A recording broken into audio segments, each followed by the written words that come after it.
वज़ीर आज़म इमरान खान ने कहा है कि माफिया उन्हें ब्लैकमेल कर रहा है कि उससे एनआरओ दे दो वरना वो हुकूमत गिरा देंगे। मुल्क के बड़े बड़े माफियाज को वो कानून के नीचे देखना चाहते हैं।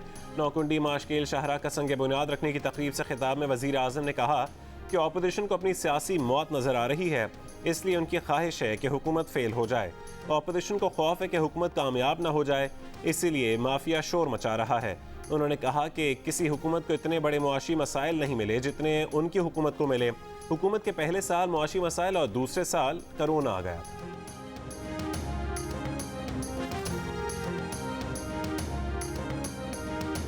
मुस्लिम लीग नून के सदर शहबाज शरीफ की हुकूमत पर वार, कहा कि मुल्क का बेड़ा गर्क हो गया, बेरोजगारी बढ़ गई, आम आदमी की जिंदगी अजीरन हो गई। इमरान खान आज भी उनके और नवाज शरीफ के खिलाफ फाइलें ही देख रहे हैं। उनके साथ जेल में आम कैदियों वाला सलूक किया गया, उनके साथ मरियम और हमजा ने जेल काटी। क्या ये डील है? कुछ खुदा का खौफ करें। 3 साल चोर डाकू करते हुए मुल्क को कहां पहुंचा दिया। एनआरओ ना देने का शोर करते हैं, इनसे कौन एनआरओ मांग रहा है? जहांगीर तरीन ग्रुप तहरीक इंसाफ का अंदरूनी मामला है, जहांगीर तरीन जाने और पीटीआई जाने, नून लीग का इसमें कोई अमल दखल नहीं।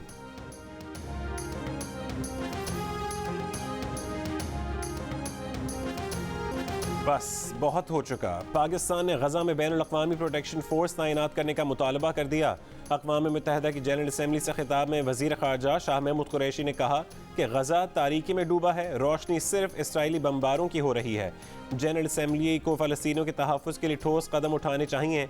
सलामती काउंसिल तो इसराइली मज़ालिम रोकने का मुतालबा करने में नाकाम हो चुकी।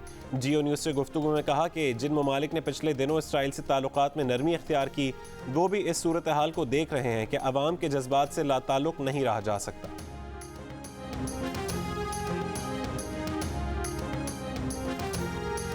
गजा को खंडर बनाने के बाद भी इसराइल के हमले ना रुके। 30 फ़ज़ाई हमलों में गजा सिटी, खान यूनिस की सड़कों और मकानों को निशाना बनाया गया। 11 रोज़ से जारी हमलों में शहर का इंफ्रास्ट्रक्चर बर्बाद हो गया। मकबूजा फ़लस्तीनी शहर उम अल फ़हम में इसराइली फ़ौज के हाथों शहीद नौजवान मोहम्मद केवान के जनाजे में हज़ारों अफराद शरीक। मुल्क भर में आज यौम फ़लस्तीन मनाया जाएगा। जुमेरात को भी मुख्तलिफ शहरों में रैलियाँ और एहतजाज। कराची में रीगल चौक से कराची प्रेस क्लब तक सिविल सोसाइटी की रैली, मजदूर और ट्रेड यूनियंस के रहनुमा और कारकुन शरीक। इमामिया स्टूडेंट्स ऑर्गेनाइजेशन का भी प्रेस क्लब पर मुजाहरा। ख़वातीन और बच्चों की बड़ी तादाद शरीक हुई। पिंडी में ताजिरों की रैली। हैदराबाद, सखर, टंडोला यार और सरगोदा में भी शहरी इसराइल के खिलाफ सड़कों पर निकल आए।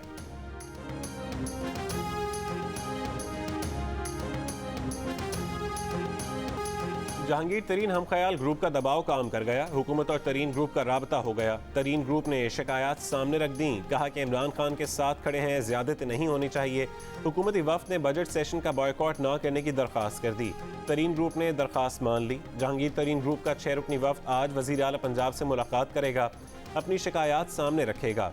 गुज़श्ता रोज़ जहांगीर तरीन ने असम्बली में हम ख्याल ग्रुप की तश्कील को पंजाब हुकूमत की इंतकामी कार्रवाइयों का रद्द अमल करार दिया।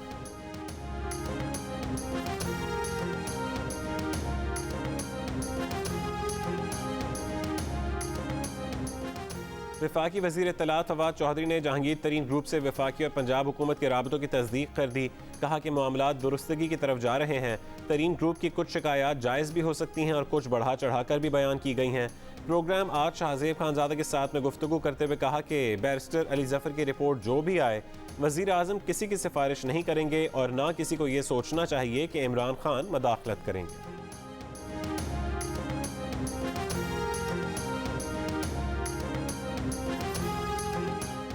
मुस्लिम लीग नून के रहनुमा एहसन इकबाल ने कहा है कि 29 मई को पीडीएम के सरबराही इजलास में मौलाना फजल रहमान बताएंगे कि पीपल्स पार्टी से उनकी क्या बात हुई है। पीडीएम में वापसी का फैसला पीपल्स पार्टी को करना है। प्रोग्राम आज शाहजेब खानज़ादा के साथ गुफ्तगू में कहा कि पीटीआई के अंदरूनी इख्तलाफात का सहारा लेना मुस्लिम लीग नून के लिए कोई पायदार सियासी तदबीर नहीं है। ये पीडीएम की वजह से हुआ है कि तहरीक इंसाफ के अरकान असम्बली अपनी सियासत को डूबता हुआ देख रहे हैं।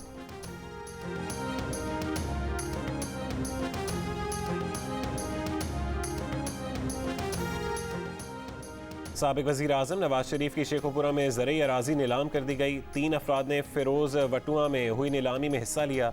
ज़मीन के 6 दावेदारों ने नीलामी रुकवाने की कोशिश की। 70 लाख रुपए एकड़ वाली ज़मीन 1 करोड़ 1 लाख रुपए एकड़ की बोली लगाकर चौधरी बूटा नामी शख्स ने अपने नाम करा ली। एहतसाब अदालत ने नवाज शरीफ की अदम पेशी पर ज़मीन की नीलामी का हुक्म दिया था। मौके पर पहुंचने वाले 6 दावेदारों को अदालत से रुजू करने की हिदायत।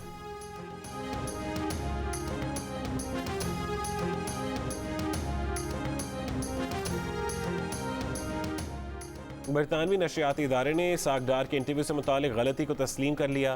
कहा कि 2018 के इंतखाबात को मुअतबर करार न देना के मुतालिक यूरोपीय यूनियन के मुबस्सिर टीम के सरबरा माइकल गैलर के तबसरे पर वजाहत की जानी चाहिए थी। 2018 के इंतखाबात में यूरोपीय यूनियन की टीम ने इंतखाबी तरीक़ाकार पर तहफ़्फ़ुज़ात का इजहार किया था। 2013 के इंतखाबात को 2018 के इंतखाबात से बेहतर करार दिया था, लेकिन इंटरव्यू के दौरान मेज़बान स्टीफन सैकर ने इसरार किया था कि इंतखाबात काबिल एतबार थे और यूरोपीय यूनियन के मुबस्सिरीन ने भी यही कहा है। इसहाक डार की शिकायत के बाद BBC ने गलती तस्लीम कर ली।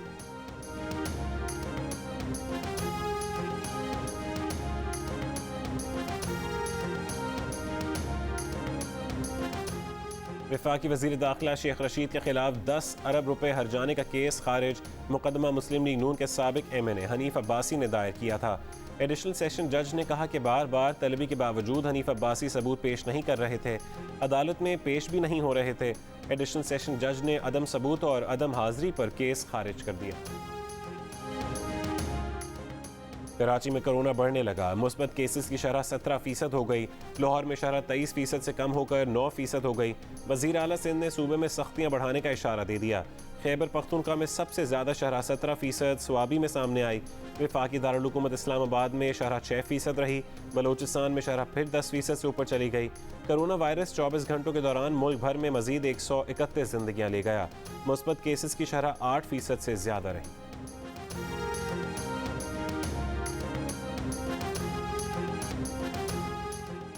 महकमा सेहत सिंध ने पहले कहा कि 18 साल और उससे ज़्यादा उम्र के अफराद के लिए जुमे से वैक्सीनेशन का आगाज़ हो रहा है। फिर कहा कि नहीं, सिर्फ वो अफराद वैक्सीन लगवाने के अहल हैं जो बैरून मुल्क जा रहे हों। वफाकी हुकूमत का टीचर्स की फौरी तौर पर वैक्सीनेशन का फैसला। बोर्ड इम्तहानात से पहले निगरान अमले के लिए वैक्सीनेशन लाजमी करार दे दी। बैरून मुल्क जाने के मुंतज़िर तालिब इल्मों और मजदूरों की वैक्सीनेशन के लिए उम्र की हद ख़त्म करने का फैसला। वर्क परमिट, अकामा, स्टूडेंट वीज़ा दिखाने पर किसी भी मरकज़ से वैक्सीनेशन करा सकेंगे।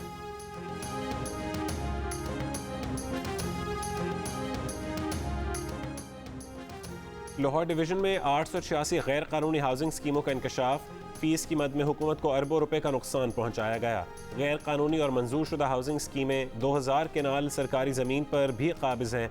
महकमा एंटी करप्शन की इंक्वायरी रिपोर्ट सामने आ गई।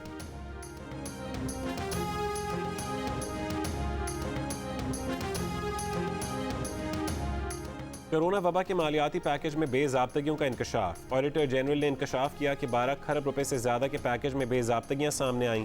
IMF की शराइत पर हुकूमत ने मालियाती पैकेज का ऑडिट कराया, रिपोर्ट बना दी। अंदर की खबर देने वालों का कहना है कि वज़ारत ख़जाना ने ऑडिटर जनरल ऑफ पाकिस्तान को रिपोर्ट शाया करने से रोक दिया।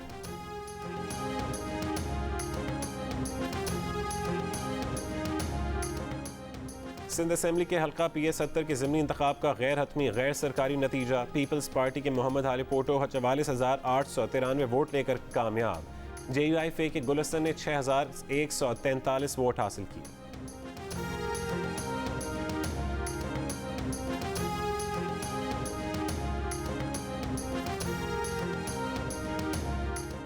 इलेक्ट्रॉनिक वोटिंग मशीनों की कीमत की परवाह मत करें, दरामद करें या मकामी तौर पर तैयार करें। मशीनें काबिल भरोसा होनी चाहिए। वज़ीर आज़म की इलेक्ट्रॉनिक वोटिंग मशीनों की ब्रीफिंग में मुतालिका हुकाम को हिदायत। ज़राए के मुताबिक इलेक्शन कमीशन ने इलेक्ट्रॉनिक वोटिंग मशीनों के इस्तेमाल पर बेशतर नकात से इत्तफाक कर लिया है।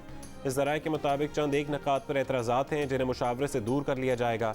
हुकूमती हिदायत के बाद नादरा ने इलेक्ट्रॉनिक वोटिंग मशीन के लिए मुंतखब गैर मुल्की कंसल्टेंट को डेटा फराहम कर दिया।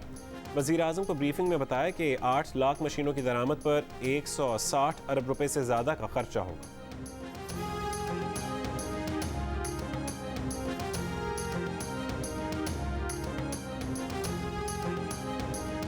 सेनेट की कायमा कमेटियों की तश्कील के मामले पर हुकूमत और अपोजिशन का डेडलॉक खत्म। ज़राए के मुताबिक हुकूमत और अपोजिशन के दरमियान कमेटियों की तकसीम का मामला तय पा गया। अपोजिशन अहम कमेटियां हासिल करने में कामयाब हो गई। कमेटियों के चेयरमैन के इंतखाब के लिए आइंदा हफ्ते इजलास बुलाए जाने का इम्कान। पीपल्स पार्टी के रहनुमा यूसुफ रज़ा गिलानी ने कहा कि हुकूमत और अपोजिशन के दरमियान कायमा कमेटियों के मामले पर कोई डेडलॉक नहीं।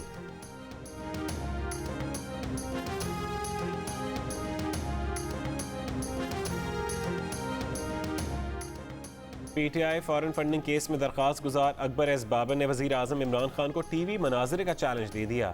कहा कि अब तक PTI के असल बैंक स्टेटमेंट्स हमारे सामने नहीं रखी गई। हम प्राइवेट अकाउंट्स की तफसीलात लेंगे चाहे सुप्रीम कोर्ट जाना पड़े। कुछ रोज़ में तमाम हक़ाइक़ इलेक्शन कमीशन और अवाम के सामने रखें।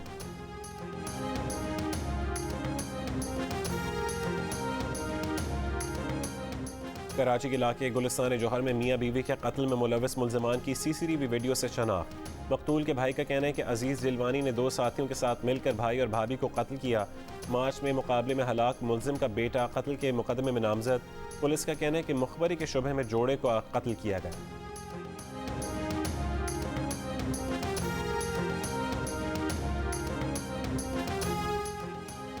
कोरोना वायरस भारत में 24 घंटों के दौरान मजीद 4000 जिंदगियां ले गया। मजीद 2,76,000 से ज़्यादा अफराद में वायरस की तस्दीक।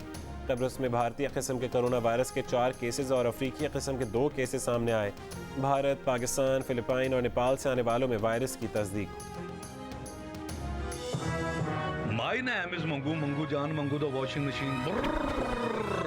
दोस्तों, वक्त आ गया है कि कोरोना वायरस के खिलाफ हम अपनी आस्तीनें चढ़ा लें। भाई कोरोना वैक्सीन जो आ गई है, आस्तीन चढ़ाएं, वैक्सीन लगवाएं। डोंकी किंग भी कोरोना वैक्सीनेशन की हिमायत में मैदान में आ गया। अवाम से कहा कि वैक्सीन को कहें हाँ और कोरोना को कहें ना।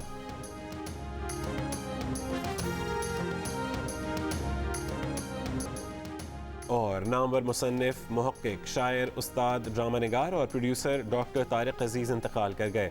उनके मकबूल टीवी ड्रामों में बसेरा, गेस्ट हाउस, अक्खड़, फैसला, आंख, ओझल, जहरबाद, मौसम और परिंदे शामिल।